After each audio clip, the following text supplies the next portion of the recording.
আমাদের সাথে এখন উপস্থিত আছেন রাউজানের শত শত শিক্ষার্থীর প্রিয় মুখ রাউজান সরকারি কলেজের সম্মানিত ভারপ্রাপ্ত অধ্যক্ষ সেলিম নওয়াজ স্যার। স্যার কেমন আছেন স্যার? আলহামদুলিল্লাহ, খুব ভালো আছি। তুমি কেমন আছো? হ্যাঁ স্যার, আছি স্যার, ভালো স্যার। স্যার বর্তমান সময়ে আমরা দেখতে পাচ্ছি শিশু থেকে এবং কৈশোর পর্যন্ত প্রায় ছেলে মেয়ে দেখা যাচ্ছে স্যার মোবাইলে আসক্তি হচ্ছে স্যার, যার কারণে মাধ্যমিক এবং উচ্চ মাধ্যমিক দুই জায়গাতেই আপনার ফলাফল খারাপ করতে স্যার। স্যার এই মোবাইল আসক্তির ক্ষতিকারক দিকগুলো স্যার যদি একটু বলতেন স্যার। ধন্যবাদ তোমাকে। আসলে এখন এটা সারা বাংলাদেশ নয়, সারা বিশ্বের একটা বড় ধরনের একটা সমস্যা হয়েছে মোবাইলটা। আমাদের বাংলাদেশ বিদেশিরা হয়তো এটা কন্ট্রোল করতে পারে, আমাদের দেশের ছেলেমেয়েদেরকে আমরা এটা কন্ট্রোল করতে পারতেছি না, এবং যার কারণে আমরা মোবাইলে ভালো দিক আছে, খারাপ দিক আছে। আমাদের দেশের ছেলেমেয়েরা কিন্তু খারাপটাকে আগে বেছে নেয়। এর ফলশ্রুতিতে আমরা এই যে স্কুল লেভেলে, কলেজ লেভেলে এবং বিশ্ববিদ্যালয় লেভেলে বেশ ভালো ভালো স্টুডেন্টগুলো কিন্তু পিছিয়ে পড়তেছে। তাহলে মাঠে আমাদের যেমন কলেজে একটা মাঠ আছে বড়, তাহলে মাঠ আছে কিন্তু মাঠে কিন্তু খেলোয়াড় নেই, সবাই কিন্তু খেলতেছে কোথায়? মোবাইল গেম খেলে। এটাতে কিন্তু শরীরে কোনো উপকার হয় না, ক্ষতি হয়। আর স্টুডেন্টগুলি এই মোবাইলের কারণে ওরা তার যে সিলেবাসগুলো শেষ করা সেটাও শেষ করতেছে না। তারা কী করতেছে? শুধু মোবাইল মোবাইল মোবাইল। কারণ একটা জিনিস ফেসবুকের থেকে অথবা অন্য কোনো সে অ্যাপসে যখন ঢুকে একটার পর একটা দেখতে থাকে, আসক্তি হয়ে যাচ্ছে। এটা কিন্তু মাদক আসক্তির চেয়েও মারাত্মক এই মোবাইলটা। তাহলে এই জিনিসটা আমাদের মনে হচ্ছে কন্ট্রোল করতে হবে স্টুডেন্টদেরকে। যদি কন্ট্রোল করতে পারে তাহলে স্টুডেন্টরা জীবনের সফল কাম হবে। আর যদি মোবাইলের আসক্তি থেকে কন্ট্রোল করতে না পারে তাহলে তার জীবনটাই ধ্বংস হয়ে যাবে। সেই জন্য আমরা স্টুডেন্টদেরকে এবং অভিভাবকদেরকে অনুরোধ জানাবো মোবাইল থেকে স্টুডেন্টদেরকে দূরে রাখার জন্য।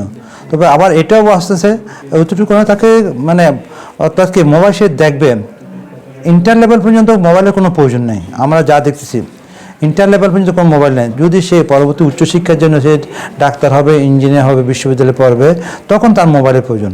এবং এই প্রাইমারি লেভেল থেকে দ্বাদশ পর্যন্ত একটা এইচএসসি পর্যন্ত যদি সে মোবাইল থেকে দূরে থাকতে পারে তাহলে এই স্টুডেন্টটা সে কী হবে? সে ভালো করতে পারে, পরীক্ষায় ভালো করতে পারে, রেজাল্ট ভালো হবে, জীবনের সফল কাম হবে।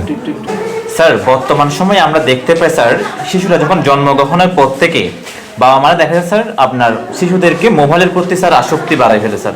এক্ষেত্রে স্যার এটা বিকল্প হিসেবে কী হতে পারে স্যার? সেটা মোবাইলে এই যে স্কুল লেভেলে যেটা হয়, যেমন ধন্যবাদ, তুমি যে আসল সমস্যাটা ধরতে পারছো। মা বাবারা দেখা যাচ্ছে একটু ছেলে কান্না করতেছে অথবা সে খেতে চাচ্ছে না, তার হাতে একটা মোবাইল ধরে দিচ্ছে।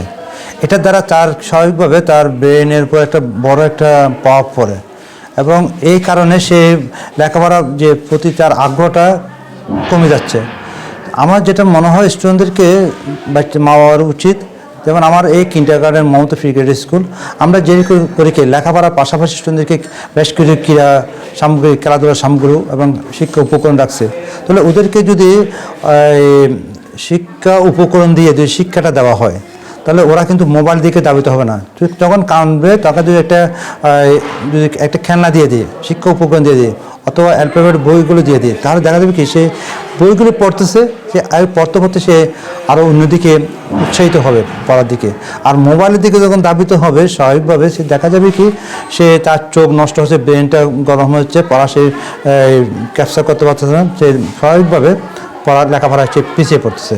তাহলে আমার মনে হয় ওদেরকে মোবাইল না দিয়ে তার শিক্ষা উপকরণগুলো দেওয়া উচিত। বিভিন্ন কালারিং পেন্সিল আছে, কালারিং বই আছে, অথবা যেটা বললাম ওদেরকে মোবাইলের পরিবর্তে শিক্ষা উপকরণ এবং খেলাধুলা সামগ্রীগুলো দেওয়া উচিত। তাহলে সে ওদিকে দাবিত হবে, মোবাইল দিকে নয়।